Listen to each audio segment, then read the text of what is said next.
Assalamualaikum warahmatullahi wabarakatuh. Hai Sobat Biologi, bagaimana kabarnya hari ini? Semoga selalu baik ya. Pertama-tama, perkenalkan nama saya Denita Wijayaningrum. Di sini saya akan mengajak teman-teman dan adik-adik semua untuk belajar mengenai proses pembelahan mitosis, yaitu meliputi tahapan-tahapannya dan juga proses dalam setiap tahapannya. Nah, sebelum belajar, marilah kita berdoa terlebih dahulu. Berdoa dimulai. Berdoa selesai.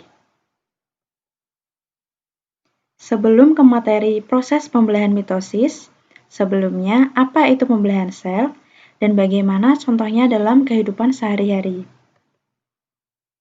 Mari kita simak bersama-sama gambar berikut ini. Pada gambar tersebut, kita dapat melihat proses pertumbuhan dari biji kacang hijau hingga menjadi tanaman kacang hijau yang telah memiliki organ-organ seperti daun, batang, dan juga akar. Nah, jika dibandingkan biji kacang hijau ini dan juga tanaman ini, tentu saja yang biji kacang hijau ini memiliki sel yang lebih sedikit. Nah, bagaimana sel-sel yang sedikit ini bisa berkembang menjadi banyak? Ya, adalah dengan cara proses pembelahan sel. Nah, proses pembelahan sel ini tuh sendiri adalah proses reproduksi sel. Jadi, kita dapat melihat bahwa pembelahan sel adalah suatu proses yang membagi satu sel induk menjadi dua atau lebih sel anakan. Nah, teman-teman dan adik-adik semua, jadi pembelahan sel sendiri itu dibagi menjadi tiga, yaitu ada pembelahan amitosis, mitosis, dan juga meiosis. Namun di sini saya akan membahas lebih lanjut mengenai proses pembelahan mitosis. Mari kita lihat bersama-sama peta konsep berikut ini. Jadi, pembelahan mitosis. Proses pembelahan sendiri itu terjadi pada tahap karyokinesis. Nah, sebelum terjadi tahap karyokinesis, terlebih dahulu sel akan mengalami tahap yang namanya interfase. Interfase sendiri itu terbagi menjadi fase G1, S, dan G2. Sedangkan karyokinesis itu terbagi menjadi profase, prometafase, metafase, anafase, dan telofase. Setelah sel mengalami proses interfase dan karyokinesis, kemudian dilanjutkan dengan proses yang namanya sitokinesis. Nah, berikut ini adalah contoh gambar mengenai proses pembelahan mitosis. Di sini kita dapat melihat gambar interfase, kemudian dilanjutkan dengan tahap karyokinesis, yaitu meliputi profase, prometafase, metafase, anafase, dan telofase, kemudian dilanjutkan dengan tahap yang namanya sitokinesis. Berikut ini juga salah satu contoh gambar dari pembelahan mitosis. Namun di dalam gambar ini tidak disertakan proses atau tahap interfase. Baiklah, teman-teman dan adik-adik semua, langsung saja kita bahas satu persatu tahapannya. Yang pertama adalah tahap interfase. Nah, interfase ini sendiri dapat disebut juga dengan fase istirahat. Maksud dari istirahat ini sendiri bukan berarti tidur atau tidak melakukan aktivitas apapun. Namun, sel tetap mengalami aktivitas, tetapi aktivitasnya tidak pembelahan, melainkan non-pembelahan. Nah, interfase sendiri terbagi menjadi 3 tahap, yaitu fase G1, fase S, dan juga fase G2. Yang pertama ada fase G1. Pada tahap G1, sel anakan akan tumbuh menjadi dewasa. Pada tahap ini juga terjadi sintesis protein, karbohidrat, lipid, inisiasi replikasi DNA, dan duplikasi organela. Pada tahap G1 ini atau fase G1 ini terjadi lebih lama dibandingkan dengan fase S atau fase G2. Kemudian setelah fase G1 selesai, akan dilanjutkan dengan fase S, di mana fase S ini sendiri terjadi selama kurang lebih 9 jam. Pada fase S ini terjadi replikasi DNA dan sintesis satu set lengkap protein kromosomal histon dan non-histon. Selain itu, terjadi juga duplikasi kromosom.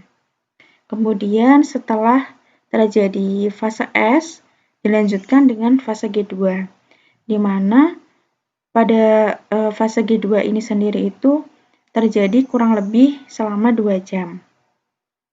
Pada tahap atau fase G2 ini, sel mulai mempersiapkan diri untuk membelah, yaitu pada tahap karyokinesis. Nah, setelah tahap interfase selesai atau fase istirahat selesai, dilanjutkan dengan karyokinesis. Tahap karyokinesis ini sendiri itu adalah terjadinya pembelahan. Dan karyokinesis ini sendiri terbagi menjadi 4 tahap, yaitu profase, metafase, anafase, dan telofase.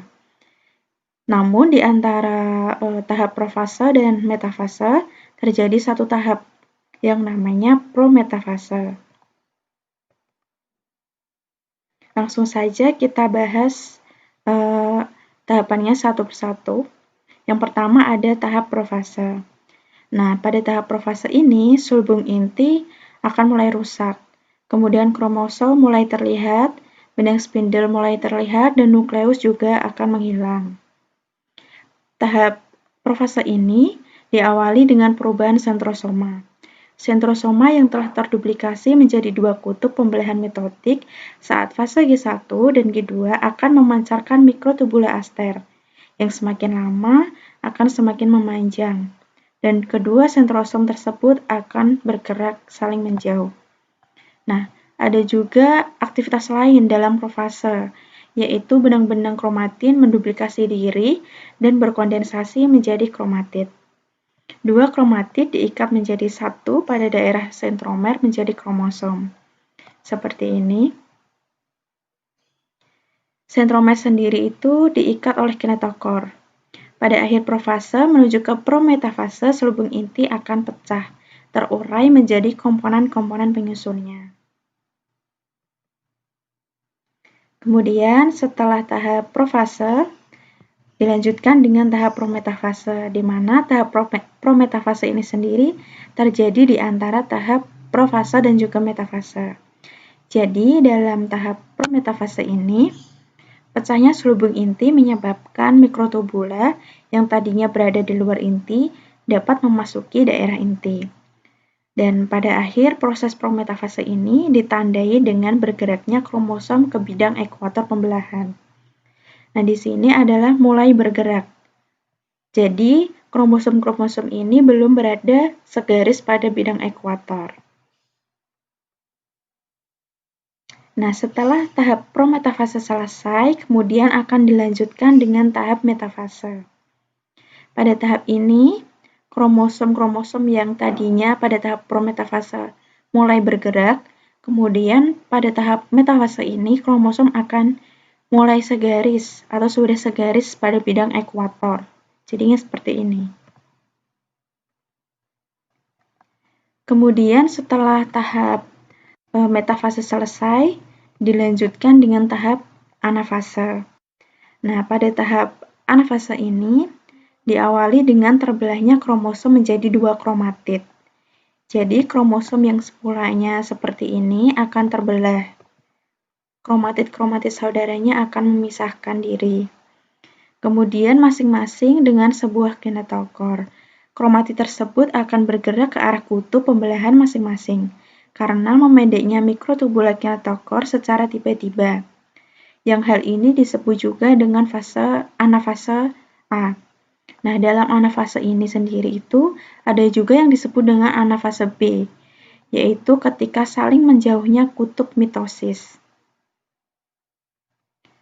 Nah, saling menjauhnya kromatid-kromatid ini itu dikarenakan adanya gaya tarik-menarik yang sama antara kutub yang satu dengan kutub yang lainnya, yaitu yang berlawanan. Kemudian setelah tahap anafase selesai, akan dilanjutkan dengan tahap yang namanya telofase. Nah, pada tahap telofase ini sendiri, dua nukleus anakan akan terbentuk. Selaput nukleus muncul dari fragmen-fragmen selaput nukleus sel induk, dan bagian-bagian lain dari sistem endomembran dan nukleus muncul kembali.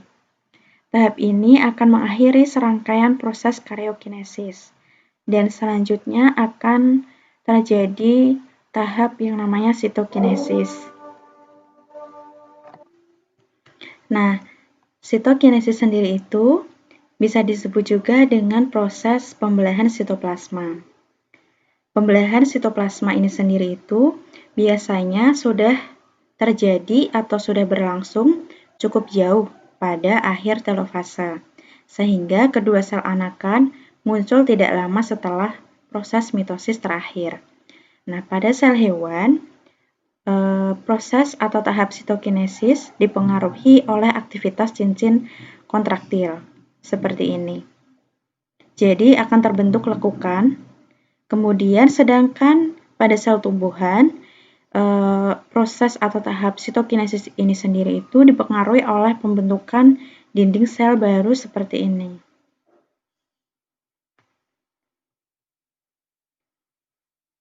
Sobat biologi, demikianlah penjelasan saya mengenai proses pembelahan mitosis. Jadi, pada pembelahan mitosis ini sendiri itu dihasilkan dua sel anakan yang sifatnya identik secara genetik. Demikianlah penjelasan dari saya mengenai proses pembelahan mitosis. Jadi di sini kita juga dapat tahu bagaimana sel-sel sel-sel sedikit tadi yang ada pada biji kacang hijau itu bisa menjadi banyak pada tanaman kacang hijau yang sudah memiliki organ-organ seperti daun, batang, dan lain-lain. Itu karena adanya proses pembelahan sel, yaitu proses reproduksi sel. Sekian dari saya. Wassalamualaikum warahmatullahi wabarakatuh.